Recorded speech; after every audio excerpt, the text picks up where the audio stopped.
नमस्कार, मैं हूं आपके साथ प्रदीप आजाद। राजस्थान की सियासत में इन दिनों कांग्रेस ने जहां अपना परचम फहराया हुआ है, वहीं भाजपा लगता है काफी पसोपेश में है।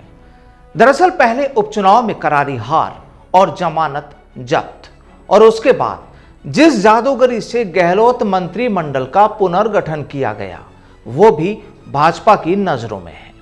अब एक तरफ सूबे की पूर्व मुखिया रही वसुंधरा राजे की मेवाड़ यात्रा को भाजपा नेताओं ने उनकी उस यात्रा को निजी यात्रा बता दिया, लेकिन जिस तरह से उनकी यात्रा में जो भीड़ नजर आई, वो भाजपा में ही उनकी खिलाफत करने वाले नेताओं को रास नहीं आ रही। अब यूं तो राजे का भी यही कहना कि ये उनकी देव यात्रा थी, निजी यात्रा थी, लेकिन अगर इसे सियासी मायने से देखा जाए, तो अगर इसे सियासी प्रदर्शन कहा जाए तो शायद गलत नहीं होगा। कुल मिलाकर राजस्थान में इस वक्त भाजपा के हालात ठीक नहीं, और शायद दिल्ली बैठे आला कमान भी इस बात को भांप चुके हैं। अब देखिए, केंद्रीय गृह मंत्री अमित शाह एक दिन के दौरे पर जयपुर पहुंच रहे हैं। तारीख मुकर्रर हुई है 5 दिसंबर की। अब यूं तो कहा यह भी जा रहा है कि 4 और 5 दिसंबर को भाजपा कार्य समिति की बैठक होनी है जयपुर के बिड़ला सभागार में, और जहां अमित शाह का कार्यक्रम रखा गया है। चर्चाएं ये भी हैं कि जिस दिन अमित शाह जयपुर आएंगे, उस दिन एयरपोर्ट से बिड़ला सभागार तक उनका रोड शो भी होगा और जगह जगह स्वागतों का दौर भी होगा। एक दिवसीय दौरे पर जयपुर आ रहे अमित शाह कार्य समिति की बैठक और जनप्रतिनिधियों के सम्मेलन को संबोधित भी करेंगे।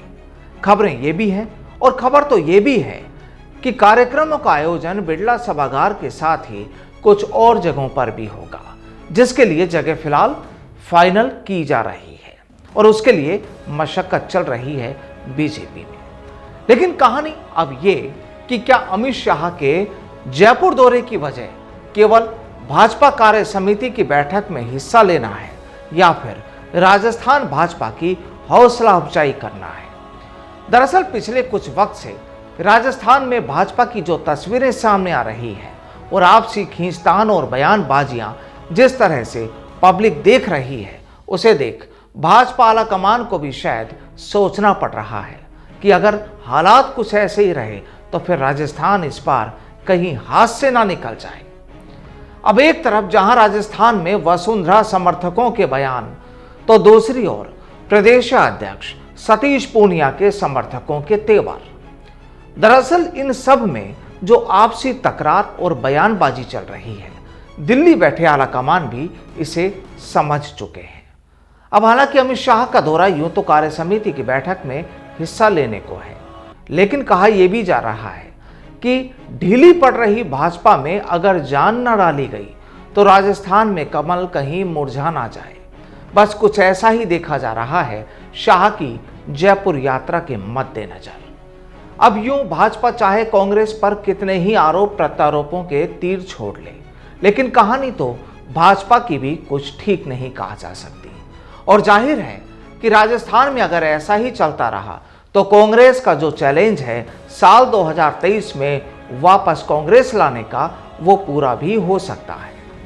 बहरहाल देखना होगा कि शाह की राजस्थान यात्रा से मुरझा रहे कमल को कितनी ताकत मिलती है, और अंदरूनी खींचतान जो चल रही है वो डोर कितनी ढीली पड़ती है। और सवाल वो भी कि क्या भाजपा आला कमान अमित शाह की मौजूदगी में हो रही इस कार्य समिति की बैठक में राजस्थान के पूर्व मुखिया वसुंधरा राजे हिस्सा लेती है या नहीं, देखते हैं। नमस्कार।